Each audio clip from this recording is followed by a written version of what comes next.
তো আজকের আমাদের আলোচ্য বিষয় হলো কেস পরিবর্তন, যে ন্যারেশনের আমরা কিভাবে যে কোথায় আই থাকলে কোথায় মি হয়ে যাচ্ছে, বা মির জন্য আই হচ্ছে, ইওর থাকলে হিজ হচ্ছে কেন, বা হি হচ্ছে কেন, এইগুলো আমরা বুঝতেছি না। এইগুলো আমরা এই আজকের ক্লাসের পরে বুঝতে পারবো। এবং টেন্স পরিবর্তনটা আমরা বুঝি না, এইখান থেকে ক্লাসটা করার পরে আমরা টেন্স পরিবর্তন বুঝবো। তো দেখো, প্রথমে আমরা একটু এই পাশ থেকে আসি। টেন্স পরিবর্তন আমাদের ন্যারেশন ডাইরেক্ট স্পেসে ভার্ব ওয়ান থাকলে হবে হলো ভার্ব টু। বিভিন্ন বইতে লেখা আছে প্রেজেন্ট টেন্স হইলে, প্রেজেন্ট ইনডেফিনিট হইলে পাস্ট ইনডেফিনিট, প্রেজেন্ট কন্টিনিউয়াস হইলে পাস্ট কন্টিনিউয়াস, এইভাবে পড়তে হবে, অনেক কষ্ট হয়ে যায় অনেক। সেটা আমরা সহজ ভাষায় মেরে দিলাম, ভার্ব ওয়ান হইলে ভার্ব টু, ভার্ব টু হইলে হেড প্লাস ভি3। এখন ভার্ব ওয়ান কি জিনিস? এম ইজার তো ভার্ব ওয়ান, ওর পাস্ট টেন্স হলো ওয়াজার, ওয়াজার থাকলে কি হবে? অনেক জায়গায় লেখা আছে এম ইজার থাকলে ওয়াজার, ওয়াজার থাকলে হ্যাড বিন ভাবে লেখা আছে, অনেক বেশি মুখস্থ করতে হয়।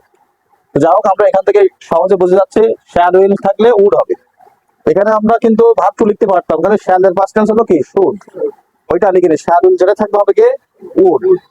ওকে, মাস্ট থাকলে হ্যাড টু হবে, মাস্ট থাকলে কি হবে হ্যাড টু। হ্যাড টুর পরে ভার্ব কত নম্বর হয়?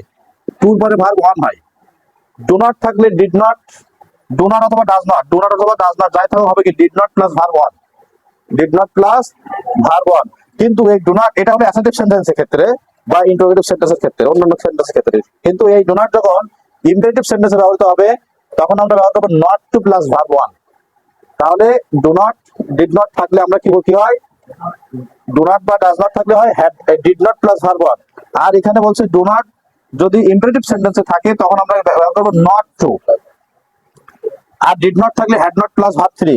থ্যাঙ্ক থাকলে থ্যাঙ্কড, ওয়েন থাকলে ভেরি মাচ, প্লিজ থাকলে রিকোয়েস্টেড ব্যবহার করতে হবে। প্লিজ থাকলে রিকোয়েস্ট। এটা আমাদের খুব সংক্ষেপে টেন্স পরিবর্তনের জন্য কয়েকটা সিস্টেম এখানে তোমাদেরকে দেখালাম। এরপরে আমরা দেখি কেস পরিবর্তন নমিনেটিভ, মানে যেটাকে সাবজেক্ট বলা হয়, সাবজেক্টিভ যেটা, ওরা একদম কি নমিনেটিভ। এখান থেকে দেখো প্রত্যেকটা সাবজেক্টে লেখা আছে কি আই মানে আমি, উই মানে কি আমরা, ইউ তুমি, সি হি সি সে, হ্যাঁ দে তারা, রহিম থাকলে রহিম, তারপরে ইট ইট। এদের পজিটিভ কেস গুলো দেখো, পজিটিভ কেস সবগুলো শেষে দেখো র হিসেবে, সবগুলো শেষে র, সবগুলো শেষে কি র ব্যবহৃত হয়েছে না সবগুলো শেষে। অর্থাৎ পজিটিভ কেসে কিন্তু র থাকা লাগবে, র থাকা লাগবে। আর পজিটিভ কেসের পরে আমাদের এরপর একটা নাউন থাকবে, প্লাস নাউন থাকবে পজিটিভ কেসের পরে।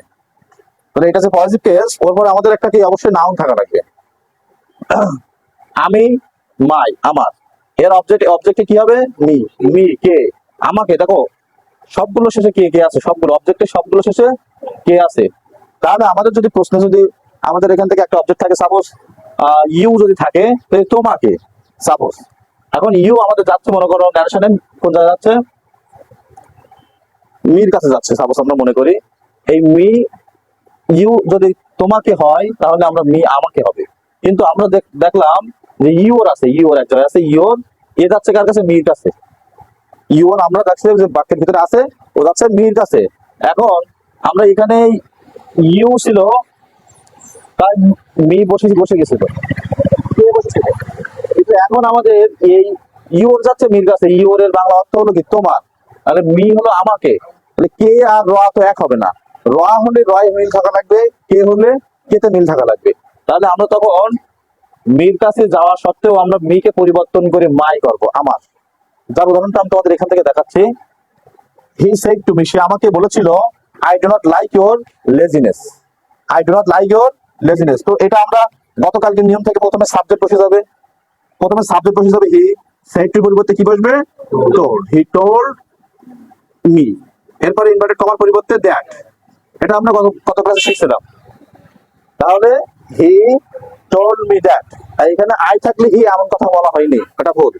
এখানে আইটা কোন পার্সন, এর ভিতরে এই বাক্যের ভিতরে ইনভার্টেড কমার ভিতরে যদি ফার্স্ট পার্সন এবং সেকেন্ড পার্সন থাকে তাহলে সেটা পরিবর্তন করতে হবে, আর থার্ড পার্সন থাকলে পরিবর্তন হবে না।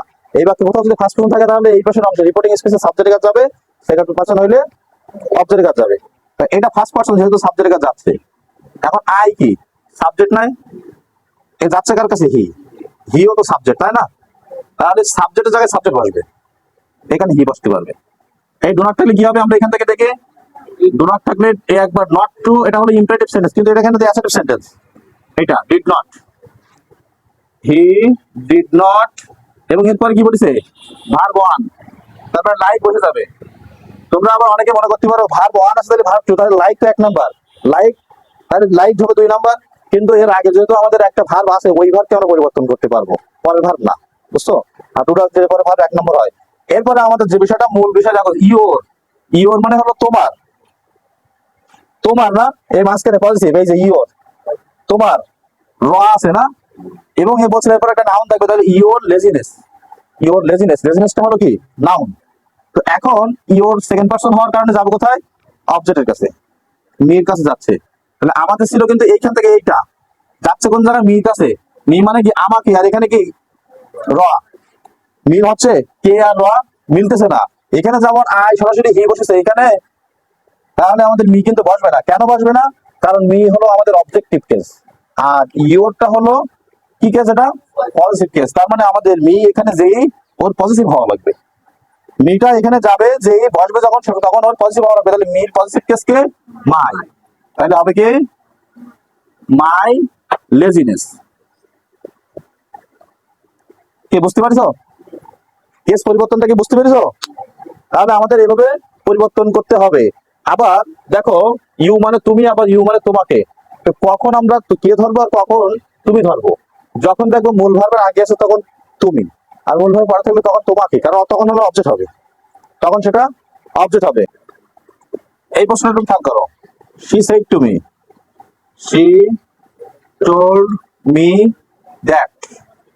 যে আই থাকলে হি হবে, একজন বলছিল না, হবে নাকি এখানে হি? না, এখানে আই যাবে এখন সাবজেক্টের কাছে, শি, শি আসবে। শ্যাল উইল থাকলে কি হবে? শ্যাল উইল হলে উড, উডের পরে ভার্ব কত নম্বর হয়? উডের পরে ভার্ব 1 হয়, হেল্প বসে যাবে। এইবার এলো ইউ, দেখো ইউ কোথায় যাবে? মির কাছে, সেকেন্ড পারসন। এখন ইউ মানে কি? ইউ মানে হলো তুমি না তোমাকে, কারে ধরবো? এই হেল্প হলো মূল ভার্ব, মূল ভার্বের পরে আছে, তার মানে ওই শেষেরটা এটা তোমাকে। আর যাচ্ছে মি আমাকে, এখানেও কে, এখানেও কে মিল আছে, তাহলে আমরা এখানে সরাসরি মি লিখে দিতে পারবো, পরিবর্তন নেই। কোথাও পরিবর্তন হবে, কোথাও পরিবর্তন হবে না। এর কারণটাকে বুঝতে পেরেছো?